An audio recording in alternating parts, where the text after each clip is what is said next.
Hello friends, welcome to the YouTube classes. I hope आप सब ठीक होंगे।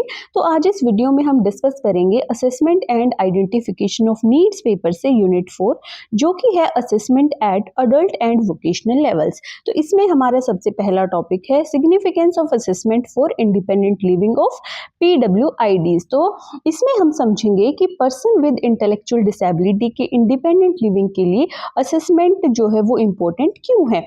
तो इंट्रोडक्शन में हम देखते हैं कि बचपन और स्कूल लेवल पर असेसमेंट का जो फोकस है वो सिर्फ एकेडमिक्स पर होता है, लेकिन अडल्ट और वोकेशनल लेवल पर असेसमेंट का पर्पस जो है वो चेंज हो जाता है। तो यहाँ पर फोकस होता है बच्चे की डेली लाइफ स्किल्स के ऊपर, वर्क स्किल उसकी कैसी हैं, उसका सोशल पार्टिसिपेशन कैसा है और बच्चे को किस किस सपोर्ट की नीड होती है, ताकि वो अपने अडल्ट एज में जाकर जो कुछ कमाई है वो कर सके, खुद फाइनेंशियल इंडिपेंडेंट बन सके। तो सिंपल वर्ड्स में अगर कहें तो assessment person with intellectual disabilities को इंडिपेंडेंट, डिग्निफाइड और प्रोडक्टिव लाइफ जीने में हेल्प करता है। इसके बाद हम देखते हैं meaning of assessment at adult and vocational level, यानी कि वयस्क एवं व्यावसायिक स्तर पर मूल्यांकन का अर्थ क्या होता है। अडल्ट और वोकेशनल लेवल पर असेसमेंट का मतलब है सिस्टमेटिकली ये समझना कि एक पर्सन अपनी डेली लाइफ और वर्क लाइफ में क्या क्या कर सकता है। तो इस असेसमेंट में हम चेक करते हैं डेली लिविंग स्किल्स, जैसे कि खाना बनाना, कपड़े पहनना और पैसे संभालना। उसके अलावा वर्क और employment skill, social and community participation उसका कैसा है, हेल्थ, सेफ्टी और जो बिहेवियर है ये सब देखा जाता है। और सबसे इम्पोर्टेंट, कितनी और किस टाइप की सपोर्ट बच्चे को चाहिए। तो इसका जो मेन गोल है वो ये होता है कि इंडिपेंडेंट लिविंग, सेल्फ रिलायंस और सोशल इंक्लूजन को प्रमोट करना, ताकि वो आत्मनिर्भर और सामाजिक जो समावेशन है वो बढ़ सके। नेक्स्ट हम देखते हैं areas covered in adult and vocational assessment. तो कौन कौन से जो एरियाज हैं वो कवर किए जाते हैं। तो सबसे पहले आ जाता है डेली लिविंग स्किल्स। या इसमें हम देखते हैं पर्सनल हाइजीन कैसे रखता है वो, जैसे कि खुद नहाना, कपड़े पहनना, ड्रेसिंग कैसा है, खाना खाना, ये सब चीज़ें उसमें आ जाती है। ईटिंग हैबिट्स उसकी कैसी हैं, कुकिंग और हाउस कीपिंग्स जो हैं वो कैसे रखता है, मनी मैनेजमेंट उसका कैसा है, पब्लिक ट्रांसपोर्ट और कम्युनिटी फैसिलिटीज़ का कैसे यूज़ करता है। तो ये जो स्किल्स होती हैं इंडिपेंडेंट लाइफ के लिए एक टाइप से बेस का काम करती हैं, एक फाउंडेशन का काम करती हैं। अडेप्टिव बिहेवियर की बात करें तो इसमें जो सोशल इंटरेक्शन है, यानी कि लोगों से इंटरेक्ट करना, लोगों से बात करना, और कम्युनिकेशन स्किल, प्रॉब्लम सॉल्विंग और डिसीजन मेकिंग, ये सब चीज़ें जो है वो असेस की जाती हैं।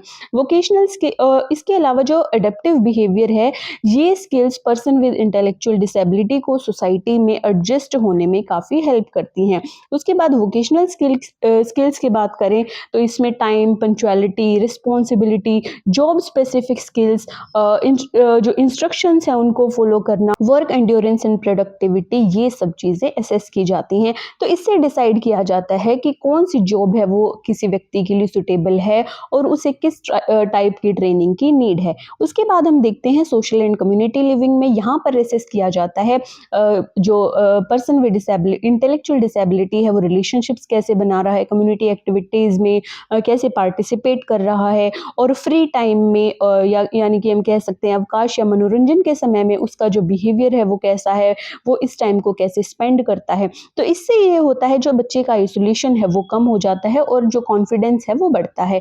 सपोर्ट नीड्स की बात करें तो असेसमेंट ये भी बताता है कि किस टाइप के मेडिकल सपोर्ट की नीड चाहिए, और बिहेवियरल सपोर्ट की ज़रूरत है या नहीं, या फिर असिस्टिव डिवाइस या फिर एनवायरमेंटल मॉडिफिकेशन की नीड है या नहीं। तो ये सब चीज़ें पता चल जाती हैं। उसके बाद significance of assessment for independent living की बात करें, यानी कि स्वतंत्र जीवन हेतु मूल्यांकन का जो महत्व है वो क्या है।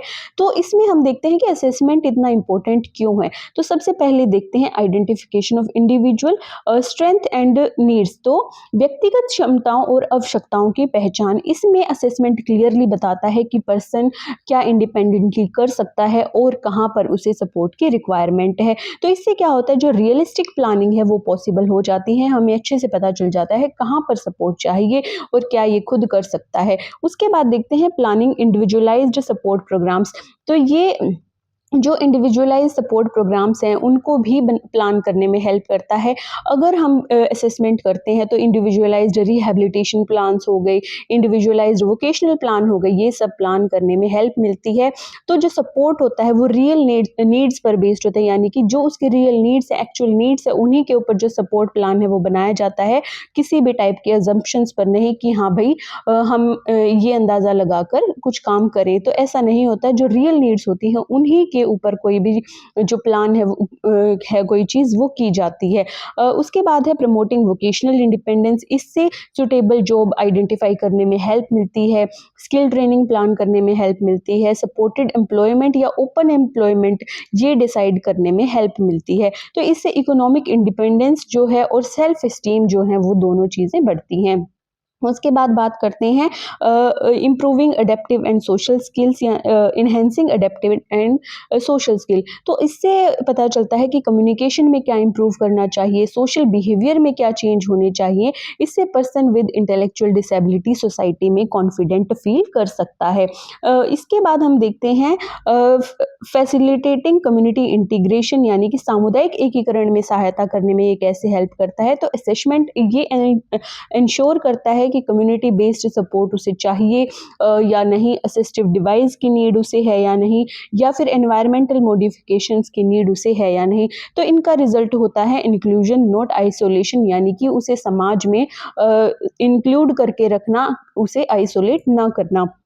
उसके बाद हम देखते हैं resource allocation and service planning. इसमें संसाधनों का उचित वितरण किया जाता है। असेसमेंट अथॉरिटीज़ को ये डिसाइड करने में हेल्प करता है कि पर्सन विद इंटेलेक्चुअल डिसेबिलिटी को कौन सी सर्विस चाहिए, कितना ह्यूमन रिसोर्स जो है उसे देना चाहिए और कितना फाइनेंशियल सपोर्ट की उसे नीड है। तो जब हमें पता चल जाता है कि किस टाइप की सर्विस, किस टाइप के रिसोर्स और कितना फाइनेंशियल सपोर्ट चाहिए, तो इससे जो रिसोर्सेज हैं उनका फेयर और इफेक्टिव यूज़ है वो किया जाता है। उसके बाद ensuring safety, health and wellbeing, स्वास्थ्य, सुरक्षा और कल्याण को सुनिश्चित करना। तो असेसमेंट मेडिकल और बिहेवियरल नीड्स को आइडेंटिफाई करता है, जिससे कि जो पर्सनल सेफ्टी इंश्योर होती है, हेल्थ केयर भी मिलता है, एक्सप्लॉयटेशन और अब्यूज़ प्रिवेंट होती है।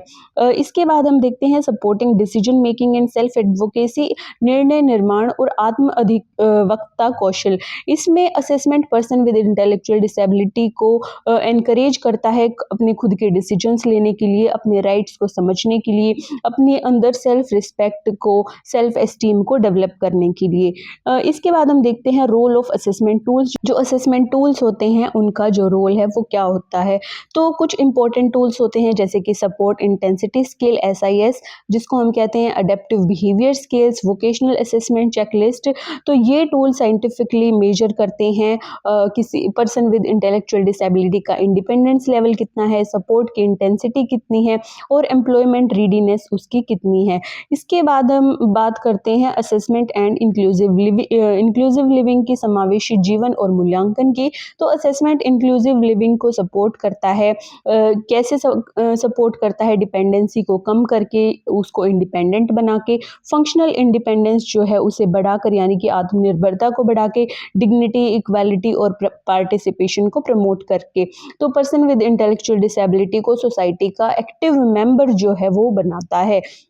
इसके बाद लास्ट में हम अगर कंक्लूजन की बात करें तो हम ये कह सकते हैं कि अडल्ट और vocational assessment person with intellectual disability की इंडिपेंडेंट लिविंग का फाउंडेशन है, एक तरह से बेस है, फाउंडेशन का काम करता है। ये असेसमेंट उनकी स्ट्रेंथ और नीड्स को आइडेंटिफाई करता है, सपोर्ट को मीनिंगफुल और नीड बेस्ड बनाता है और पर्सन विद इंटेलेक्चुअल डिसेबिलिटी को केयर डिपेंडेंट से कंट्रीब्यूटिंग सिटीजन भी बनाने में हेल्प करता है। इसके बाद हम बात करते हैं नेक्स्ट टॉपिक की, assessment for transition from school to work. School से कार्यक्षेत्र यानी कि रोजगार में संक्रमण हेतु मूल्यांकन। तो इसमें सबसे पहले हम इंट्रोडक्शन में देखते हैं कि स्कूल से वर्क लाइफ में ट्रांजिशन हर स्टूडेंट के लिए काफी इंपॉर्टेंट होता है, लेकिन स्टूडेंट्स विद इंटेलेक्चुअल डिसेबिलिटी और स्पेशल नीड्स के लिए ये फेज और भी क्रिटिकल हो सकता है। तो इस स्टेज पर स्टूडेंट एक स्ट्रक्चर्ड स्कूल एनवायरनमेंट से निकलकर वोकेशनल ट्रेनिंग की तरफ जाते हैं, एम्प्लॉयमेंट की तरफ बढ़ते हैं, या फिर कह सकते हैं सपोर्टेड एम्प्लॉयमेंट की तरफ मूव करते हैं। तो इसीलिए ट्रांजिशन असेसमेंट यानी कि स्कूल से वोकेशनल ट्रेनिंग की साइड जाना, तो इसमें जो असेसमेंट है वो काफ़ी ज़रूरी होता है ताकि ये शिफ्ट जो है उसे स्मूथ, प्लान और सक्सेसफुल बनाया जा सके। अब मीनिंग ऑफ ट्रांजिशन असेसमेंट की अगर बात करें, तो इसका मतलब है स्टूडेंट के फ्यूचर वर्क लाइफ के लिए सिस्टमैटिक और कंटिन्यूस असेसमेंट करना। इसमें हम कलेक्ट करते हैं इंफॉर्मेशन अबाउट स्टूडेंट की स्ट्रेंथ और लिमिटेशंस, उसके इंटरेस्ट और प्रेफरेंस कैसे हैं, फंक्शनल और वोकेशनल स्किल्स, सोशल एडेप्टिव और वर्क रिलेटेड बिहेवियर। और सिंपल लैंग्वेज में कहें तो ट्रांजिशन असेसमेंट हमें ये बताता है कि स्टूडेंट क्या कर सकता है, इसका बच्चे का इंटरेस्ट किस में है और किस टाइप की उसे सपोर्ट की नीड है। उसके बाद हम देखते हैं need of assessment in transition from school to work. तो transition from school to work में असेसमेंट की नीड क्या है, तो इसमें जो असेसमेंट है उससे स्टूडेंट के लिए राइट जॉब या फिर वोकेशनल कोर्स सेलेक्ट किए जा सकते हैं। और जब हम असेसमेंट करते हैं तो हमें पता चल जाता है कि किस टाइप की जो जॉब है या फिर किस टाइप का वोकेशनल कोर्स है वो इस बच्चे के लिए ठीक है। जॉब फेलियर और फ्रस्ट्रेशन जो है वो कम किया जाता है क्योंकि यहाँ पर बच्चे को काम सिखाया जा सकता है। इसके अलावा इंडिपेंडेंस और जो सेल्फ रिलायंस है वो इंक्रीज होती है, वो इन्हेंस होती है। बच्चा खुद से कुछ काम करना सीखता है, सेल्फ रिलायंट बनता है। और बिना असेसमेंट के प्लेसमेंट करना मतलब ट्रायल एंड एरर, जो स्टूडेंट के कॉन्फिडेंस को हार्म कर सकता है। तो इसीलिए जब हम बच्चे को कोई एम्प्लॉयमेंट देते हैं, कोई रोजगार देते हैं, उससे पहले हमें प्रॉपर असेसमेंट और प्रॉपर ट्रेनिंग की जो नीड है वो होती है। उसके बाद हम देखते हैं areas covered in transition assessment. तो ट्रांजिशन असेसमेंट में कौन कौन से जो एरियाज हैं वो कवर किए जाते हैं, तो ये मल्टी डायमेंशनल होता है। तो सबसे पहले हम इसमें देखते हैं एकेडमिक्स एंड फंक्शनल स्किल्स। इसमें जो लिटरेसी और न्यूमरेसी स्किल हो गई, ये सब चेक की जाती हैं, यानी कि बच्चे को कितना पढ़ना आता है, कैसा उसको लिखना आता है। उसके अलावा फंक्शनल एकेडमिक्स जो जॉब से रिलेटेड हो वो सब चीज़ें असेस की जाती हैं। उसके अलावा इंस्ट्रक्शन फॉलो करने की एबिलिटी उस बच्चे में है या नहीं, ये सब चीज़ें देखी जाती हैं। तो ये बताता है कि student work related learning handle कर पाएगा या नहीं। उसके बाद हम देखते हैं vocational skills and work readiness. इसमें देखा जाता है बच्चे की जॉब स्पेसिफिक स्किल्स कैसी हैं, वर्क हैबिट्स कैसी हैं, यानी कि पंक्चुअलिटी, रिस्पॉन्सिबिलिटी कैसे निभाता है, टास्क कंप्लीशन और वर्क एंड्योरेंस, ये सब चीज़ें चेक इसमें की जाती हैं। यानी स्टूडेंट जॉब के लिए रेडी है या उसे ट्रेनिंग की ज़रूरत है, ये सब इसमें देखा जाता है। इंटरेस्ट एंड एप्टीट्यूड्स की बात करें, रुचियों और अभिरुचियों की बात करें, तो इस पार्ट में हम चेक करते हैं कि किस टाइप के करियर में उस बच्चे का इंटरेस्ट है। इंडोर या आउटडोर वर्क प्रेफरेंस इसमें देखी जाती है कि उसे बाहर काम करना पसंद है या इंडोर जगहों पर काम करना पसंद है, और किस एक्टिविटी में वो ज़्यादा इंटरेस्ट ले रहा है, किस एक्टिविटी में ज़्यादा स्ट्रॉन्ग है, ये सब देखा जाता है। तो इंटरेस्ट बेस्ड प्लेसमेंट जो होती है वो लॉन्ग टर्म सक्सेस को इंश्योर करती है, यानी कि जहाँ पर बच्चे का इंटरेस्ट होगा, अगर उसी फील्ड में उसे अगर हम कुछ सिखाएंगे तो वो लॉन्ग टर्म के लिए काफ़ी अच्छा होता है। उसके बाद अडेप्टिव एंड सोशल स्किल्स, अनुकूलन एवं सामाजिक कौशल की बात करें तो इसमें communication skill, interpersonal relationships, team work, problem solving skills, ये सब चीज़ें देखी जाती हैं कि वो कैसे बात करता है, अब आसपास के लोगों के साथ कैसे बिहेव करता है, कैसे वो अपने रिलेशनशिप डेवलप करता है, ये सब चीज़ें देखी जाती हैं। और वर्क प्लेस पर सोशल एडजस्टमेंट जो है वो काफ़ी इंपॉर्टेंट होता है, इसीलिए ये सब चीज़ें चेक की जाती हैं। Daily living and independent living skill में बच्चे की पर्सनल केयर, उसका जो मनी मैनेजमेंट है, पब्लिक ट्रांसपोर्ट का यूज वो कैसे करता है, ये सब चीजें देखी जाती हैं। तो इंडिपेंडेंट वर्क लाइफ के लिए ये सब स्किल्स जो होती हैं काफी इंपॉर्टेंट होती हैं, एक टाइप से फाउंडेशन का काम करती हैं। उसके बाद सपोर्ट एंड एनवायरमेंटल नीड्स की अगर बात करें तो यहाँ पर असिस्टिव डिवाइस, जॉब कोचिंग की नीड, वर्क प्लेस अकोमोडेशंस, ये सब चीज़ें जो है वो आइडेंटिफाई की जाती है। इससे रियलिस्टिक जॉब प्लानिंग जो है वो पॉसिबल होती है। Next, methods and tool used in transition assessment की बात करें तो इसमें हम देखते हैं कि कौन कौन से मेथड्स और टूल्स जो हैं वो यूज़ किए जाते हैं। इसमें सबसे पहले आ जाता है ऑब्जर्वेशन। ऑब्जर्वेशन भी कैसे, रियल और साइमुलेटेड वर्क सेटिंग में, यानी कि या तो बच्चे को काम करते हुए आमने सामने देखना, ऐसे ऑब्जर्व करना, या फिर किसी से पूछना या फिर कैमरा के अंडर रखकर उसे ऑब्जर्व करना। उसके अलावा स्टूडेंट्स, पेरेंट्स और टीचर का इंटरव्यू लेकर जो है उसकी असेसमेंट की जा सकती है। उसके अलावा वोकेशनल असेसमेंट चेकलिस्ट के द्वारा, सिचुएशनल और फंक्शनल असेसमेंट के द्वारा, अडेप्टिव बिहेवियर स्किल्स का यूज़ करके या फिर सपोर्ट इंटेंसिटी स्केल का यूज़ करके उसे जो है ऑब्जर्व या फिर असेसमेंट, जो ट्रांजिशन असेसमेंट है उसकी की जा सकती है। तो ये टूल साइंटिफिक और जो प्रैक्टिकल डेटा है उसको प्रोवाइड करते हैं। अब हम देखते हैं role of teacher in and professional. तो इसमें टीचर और प्रोफेशनल्स का क्या रोल होता है। तो teacher, special educator, vocational counsellor, psychologist, इनका काफ़ी इंपॉर्टेंट रोल होता है। ये असेसमेंट कंडक्ट करते हैं सबसे पहले तो, उसके अलावा ये रिजल्ट को इंटरप्रेट करते हैं और जो इंडिविजुअलाइज ट्रांजिशन प्लान है वो बनाते हैं। पेरेंट्स और एम्प्लॉयर्स के साथ भी कोऑर्डिनेट करके चलते हैं। इसके बाद हम बात करते हैं significance of transition assessment. Transition assessment का जो महत्व है, इंपॉर्टेंस है, वो क्या है। तो इसका महत्व है अप्रोप्रिएट जॉब प्लेसमेंट को ये इंश्योर करता है, ड्रॉप आउट और अनएम्प्लॉयमेंट को कम करता है और सेल्फ एस्टीम और कॉन्फिडेंस को बढ़ाता है, इंक्लूसिव और सपोर्टेड एम्प्लॉयमेंट को प्रमोट करता है। इसके अलावा लॉन्ग टर्म करियर प्लानिंग में भी काफ़ी हेल्प करता है। उसके बाद चैलेंजेस की बात करें तो कौन कौन से चैलेंजेस आ सकते हैं। सबसे पहले तो limited vocational options person with intellectual disability के लिए हो सकते हैं, ट्रेन्ड प्रोफेशनल्स की कमी हो सकती है, सोशल स्टिग्मा और लो एक्सपेक्टेशंस हो सकती हैं, वर्क प्लेस सपोर्ट की कमी देखी जा सकती है। तो इन चैलेंजेस को पॉलिसी, ट्रेनिंग और अवेयरनेस से ओवरकम किया जा सकता है। तो अगर आपको लगता है कि ये जो आंसर है वो काफ़ी छोटा है तो आप इन पॉइंट्स को एग्जाम में थोड़ा एक्सप्लेन करके भी लिख सकते हैं। उसके बाद हम कंक्लूजन की अगर बात करें तो ये असेसमेंट स्टूडेंट की एबिलिटीज़ और इंटरेस्ट को आइडेंटिफाई करता है, सपोर्ट नीड्स को क्लियर करता है, मीनिंगफुल एम्प्लॉयमेंट की तरफ किसी भी बच्चे को गाइड करता है। तो जो ट्रांजिशन असेसमेंट है वो स्कूल और वर्क लाइफ के बीच एक स्ट्रॉन्ग ब्रिज का काम करता है। तो अगर एक जो ट्रांजिशन असेसमेंट है वेल प्लान्ड होता है तो स्टूडेंट को कॉन्फिडेंट, इंडिपेंडेंट और प्रोडक्टिव जो सिटीजन है वो बनाने में हेल्प करता है। उसके बाद हम बात करते हैं assessment tools for independent living, जिसमें हम बेसल एमआर और वीएपीएस टूल की बात करते हैं। तो सबसे पहले बात करते हैं बेसल एमआर की, जिसकी फुल फॉर्म है behavioural assessment scale for independent living mental retardation. इस टूल को रीता पेशावरिया और डीके मेनन ने अपनी टीम के साथ मिलकर ईयर 2000 में डेवलप किया था। तो ये डेवलप कहाँ पर किया गया था, national institute for mentally handicap में, जो कि है सिकंदराबाद में। इस टूल को पर्सन विद इंटेलेक्चुअल डिसेबिलिटी जो कि 18 ईयर्स से अबव हैं, उनके अडेप्टिव और मेल अडेप्टिव बिहेवियर को एसेस करने के लिए डेवलप किया गया था।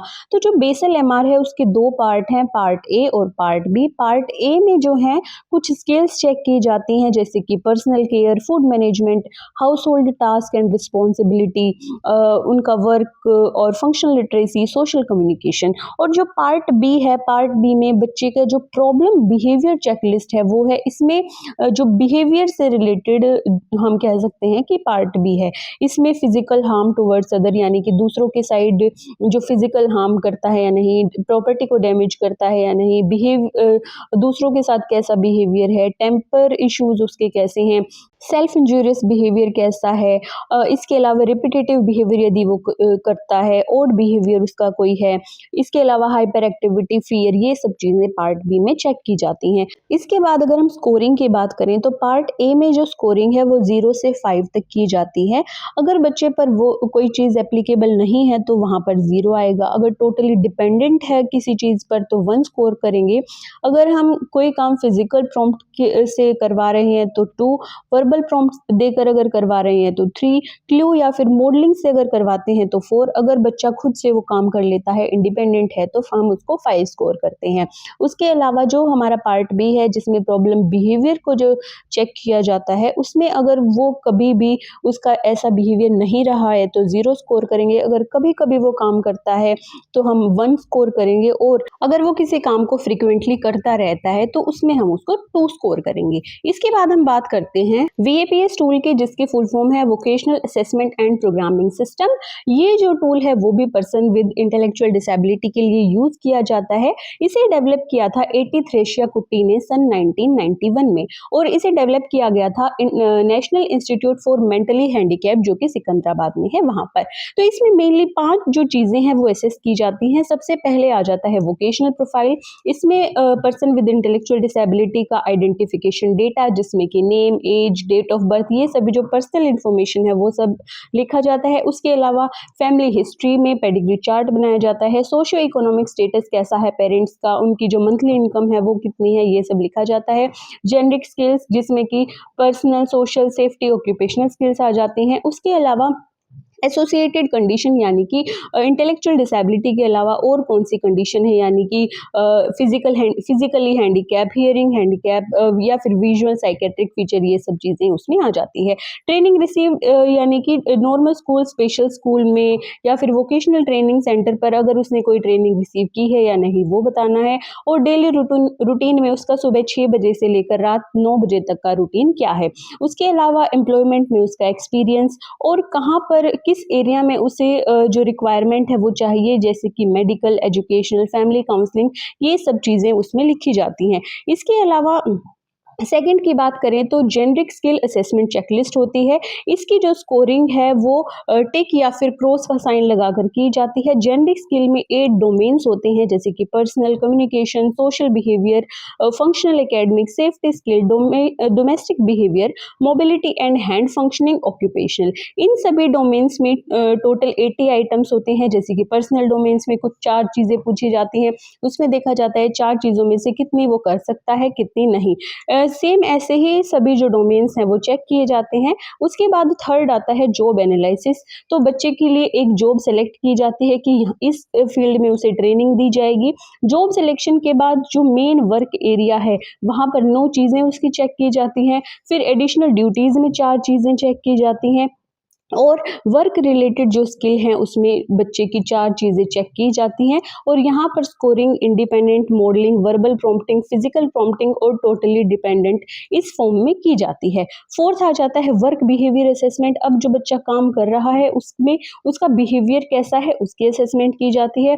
इसमें फिजिकल अपीयरेंस कैसी है, जैसे कि वो खुद को कैसे मेंटेन करता है, अच्छे से नहाता है, साफ कपड़े पहनता है, ये सब चीज़ें। पर्सनल इंटरेक्शन उसका कैसा है, रेगुलरिटी एंड पंक्चुअलिटी यानी कि ट्रेनिंग सेंटर पर या फिर काम करने की जगह पर वो रेगुलर आ रहा है, पंक्चुअल है या नहीं, वो सब देखा जाता है। Communication and social manners check किए जाते हैं। उसके अलावा क्वालिटी एंड क्वांटिटी एस्पेक्ट्स जो हैं वो चेक किए जाते हैं। इसमें अगर हम स्कोरिंग की बात करें तो सबसे पहले फिजिकल अपीयरेंस में एक पॉइंट देखने को मिलता है, क्या वह साफ कपड़े पहनता है। तो अगर वो हमेशा साफ कपड़े पहनता है तो वहाँ पर हम उसे 3 स्कोर करेंगे। अगर कभी कभी अगर ऐसा वो करता है तो 2 स्कोर करेंगे। रेयरली अगर वो साफ कपड़े पहनकर आता है तो 1 स्कोर करेंगे और कभी भी वो साफ कपड़े नहीं पहनता है तो वहाँ पर 0 स्कोर करेंगे।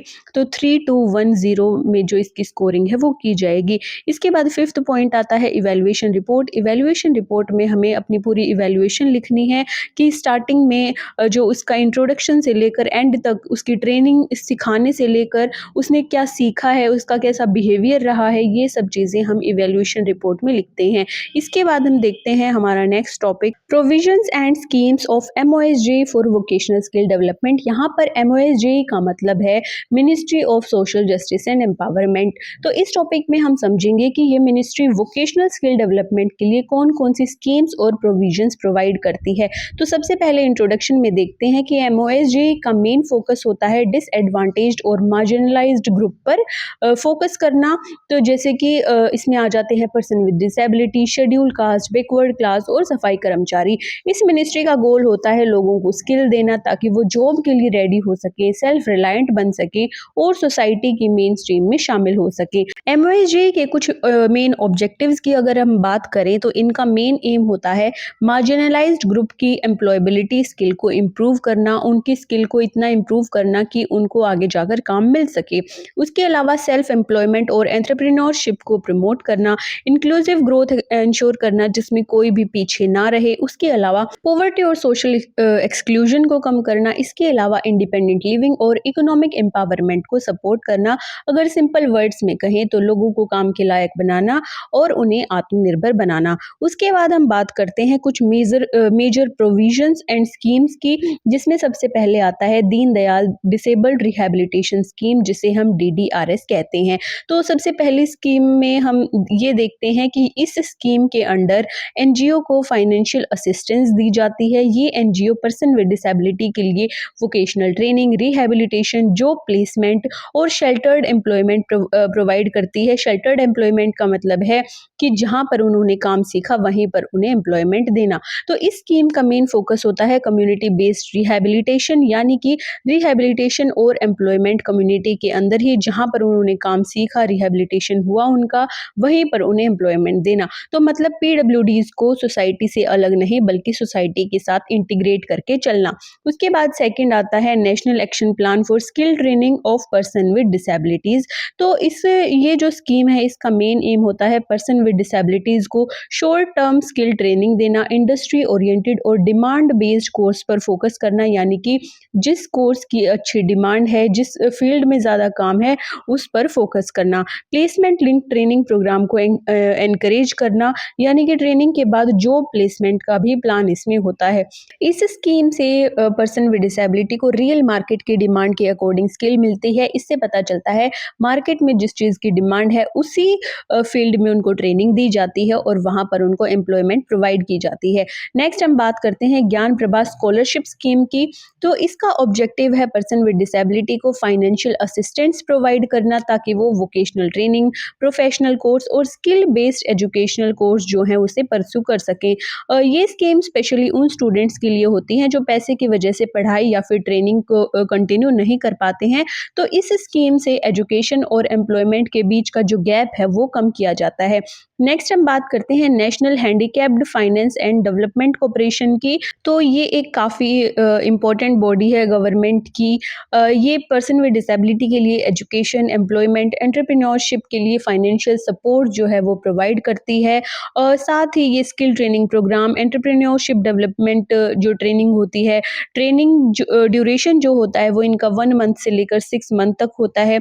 गवर्नमेंट और प्राइवेट दोनों इंस्टीट्यूशन के लिए ट्रेनिंग इसमें दी जाती है। इनका मेन एम ये होता है जॉब सीकर से जॉब क्रिएटर बनाना, यानी कि जो जॉब ढूंढ रहे हैं उनको काम सिखा के उनको जॉब देना। उसके बाद हम बात करते हैं role of skill development institution under MOSGE की। तो इसमें कुछ इंस्टीट्यूशंस की बात करते हैं जैसे कि NIEPID, NIMHANS एक्सेट्रा, और कंपोजिट रीजनल सेंटर इसमें आ जाते हैं, NGO और ट्रेनिंग पार्टनर्स इसमें आ जाते हैं। तो ये जो इंस्टीट्यूशंस होते हैं ये असेसमेंट प्रोवाइड करते हैं, स्किल बेस्ड ट्रेनिंग प्रोवाइड करते हैं, सर्टिफिकेट देते हैं जिनसे किसी भी पर्सन विद डिसेबिलिटी को काम करने में हेल्प मिलती है, प्लेसमेंट को सपोर्ट करते हैं। यानी यहाँ पर स्टूडेंट को ट्रेनिंग से लेकर जॉब तक कंप्लीट सपोर्ट दिया जाता है। अब अगर सिग्निफिकेंस ऑफ MOSGE स्कीम की बात करें, इम्पोर्टेंस की बात करें, उनके महत्व की बात करें, तो यहाँ पर इंक्लूसिव वोकेशनल एजुकेशन को प्रमोट किया जाता है, एम्प्लॉयबिलिटी और सेल्फ कॉन्फिडेंस बढ़ता है, पर्सन विद डिसेबिलिटी की इंडिपेंडेंट लिविंग को सपोर्ट किया जाता है। इन स्कीम्स के द्वारा अनएम्प्लॉयमेंट और डिपेंडेंसी जो है वो कम होती है, सोशल और इकोनॉमिक इंक्लूजन जो है वो बूस्ट होता है, इसे इंश्योर किया जाता है। उसके अलावा जो ये स्कीम्स हैं इनका इम्पैक्ट सिर्फ इंडिविजुअल पर नहीं होता बल्कि सोसाइटी और नेशन दोनों पर होता है। अगर जो हमारा युवा है वो काम करेगा तो इससे सोसाइटी और नेशन पर अच्छा जो असर है वो देखने को मिलेगा।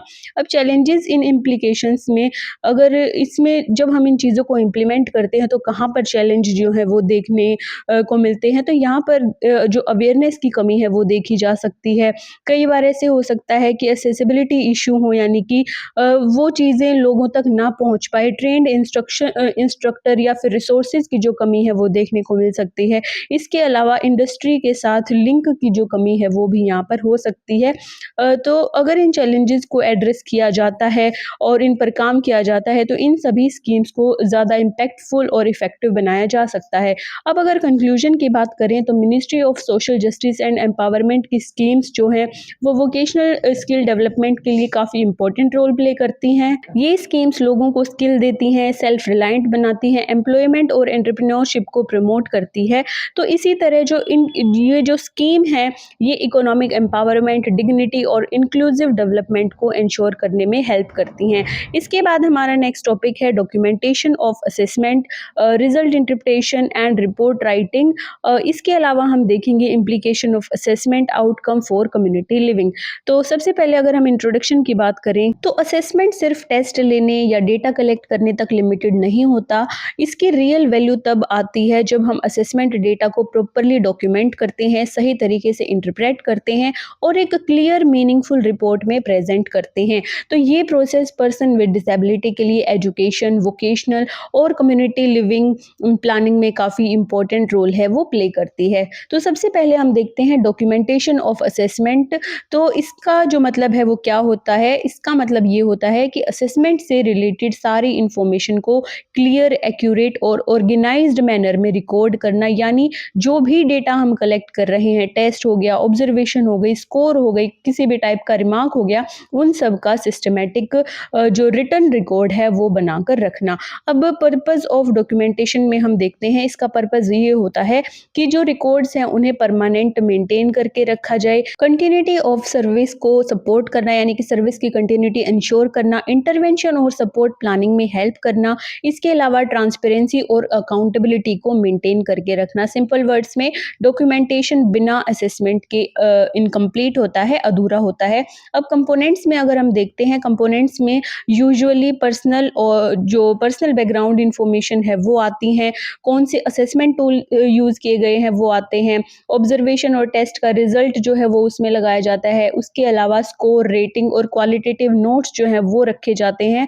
उसके अलावा कुछ रिकमेंडेशन या फिर फॉलो अप प्लान्स अगर हों तो वो भी इसमें असेसमेंट ऑफ डॉक्यूमेंटेशन में आते हैं। अब इम्पोर्टेंस की बात करें, डॉक्यूमेंटेशन की इम्पोर्टेंस की बात करें, ये क्यों इम्पोर्टेंट है? तो डिसीजन मेकिंग के लिए एक एविडेंस प्रोवाइड करता है, टाइम के साथ प्रोग्रेस मॉनिटर करने में हेल्प करता है कि कितनी प्रोग्रेस किसी व्यक्ति में देखने को मिली है, और प्रोफेशनल्स के बीच कोऑर्डिनेशन इससे ईजी बनता है। अगर डॉक्यूमेंटेशन अच्छे से रिकॉर्ड जो है वो मेंटेन किए गए हैं सारे डॉक्यूमेंट्स, तो इससे प्रोफेशनल्स के बीच कोऑर्डिनेट करना ईजी हो जाता है। लीगल और एडमिनिस्ट्रेटिव रिक्वायरमेंट को भी ये काफ़ी सपोर्ट करता है। इसके बाद हम बात करते हैं इंटरप्रिटेशन ऑफ असेसमेंट रिजल्ट, यानी कि मूल्यांकन परिणामों की व्याख्या।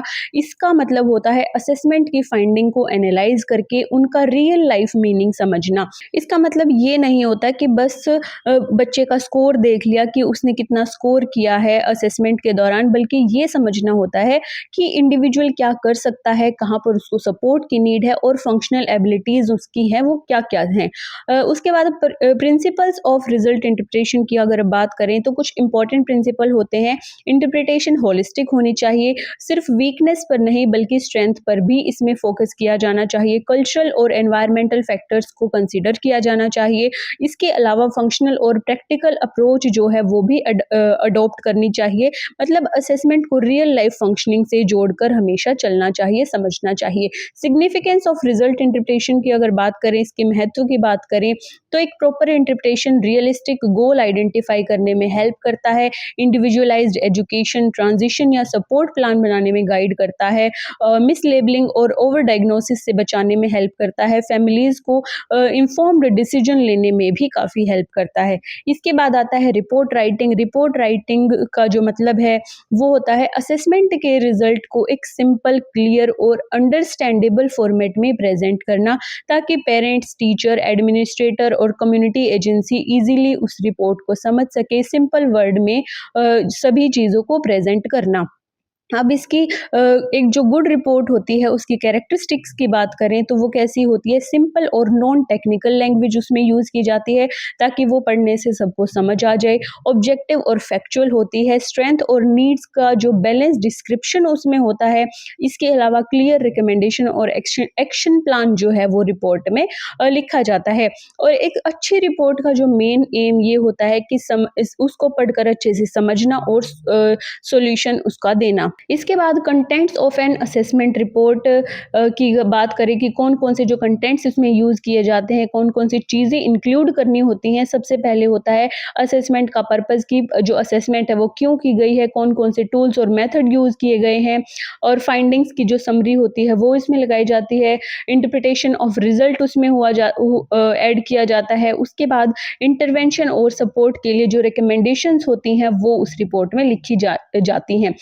इसके अलावा इम्प्लीकेशन ऑफ असेसमेंट की अगर हम बात करें तो जो ये इम्प्लीकेशन है असेसमेंट के ये एजुकेशनल, वोकेशनल और सोशल और कम्युनिटी लेवल पर किए जाते हैं। तो सबसे पहले हम बात करते हैं एजुकेशनल इम्प्लीकेशन की। तो असेसमेंट से हेल्प मिलती है इंडिविजुअलाइज्ड इंस्ट्रक्शन प्लानिंग करने में, उसके अलावा एप्रोप्रिएट टीचिंग स्ट्रेटजीज को सेलेक्ट करने में, इंक्लूसिव क्लासरूम प्लेसमेंट को डिसाइड करने में। वोकेशनल इम्प्लीकेशंस में आ जाते हैं करियर गाइडेंस और job matching, vocational skill identify करने में भी ये हेल्प करता है। उसके अलावा वर्क प्लेस अकोमोडेशन प्लान करने में भी ये हेल्प करता है। सोशल एंड कम्युनिटी इम्प्लीकेशन की बात करें, सोशल और कम्युनिटी लेवल पर कम्युनिटी पार्टिसिपेशन के लिए सपोर्ट नीड्स इससे आइडेंटिफाई होती हैं। इंडिपेंडेंट लिविंग जो है वो प्रमोट किया जाता है, डिपेंडेंसी इससे कम होती है। Outcome of assessment for community living की बात करें, सामुदायिक जीवन हेतु मूल्यांकन के कुछ परिणामों की अगर हम बात करें तो इससे जो कम्युनिटी लिविंग के लिए पॉजिटिव आउटकम्स मिलते हैं, जैसे कि सेल्फ केयर और डेली लिविंग स्किल इंप्रूव होते हैं, सोशल इंटरेक्शन और कम्युनिकेशन बेटर होता है, एम्प्लॉयबिलिटी और इकोनॉमिक इंडिपेंडेंस जो है वो बढ़ती है, अप्रोप्रिएट सपोर्ट सर्विस और असिस्टिव डिवाइस जो है वो मिलते हैं, इंडिविजुअल को कम्युनिटी एक्टिविटी और डिसीजन मेकिंग में इंक्लूजन मिलता है, वो अपने आप को सभी लोगों के साथ मिला हुआ समझता है, वो अपने आप को अकेला नहीं समझता। अब role of assessment in inclusive community living की बात करें, क्या रोल होता है, तो कम्युनिटी बेस्ड सर्विस यानी कि जो समुदाय आधारित जो सेवाएं होती हैं वहां तक पहुंच बढ़ती है। पर्सन सेंटर्ड और राइट बेस्ड प्लानिंग को सपोर्ट ये करता है, सोशल, वोकेशनल और सिविक पार्टिसिपेशन को एनकरेज करता है। इसके अलावा डिग्निटी, ऑटोनॉमी और क्वालिटी ऑफ लाइफ जो है वो इम्प्रूव होती है, इससे जो डिग्निटी है वो प्रमोट होती है। अब लास्ट में अगर कंक्लूजन की बात करें तो डॉक्यूमेंटेशन, रिजल्ट इंटरप्रिटेशन और रिपोर्ट राइटिंग असेसमेंट प्रोग्रेस का सबसे जो असेसमेंट प्रोसेस है उसका सबसे पावरफुल कंपोनेंट जो है वो माना जाता है। जब असेसमेंट सिस्टमैटिक और एथिकल तरीके से किया जाता है तो ये better planning, effective support system, independent और इंक्लूसिव कम्युनिटी लिविंग को इंश्योर करता है। तो इसीलिए असेसमेंट सिर्फ इवैल्यूएशन का टूल नहीं है बल्कि एक एम्पावरमेंट का भी जो मीडियम है वो माना जाता है।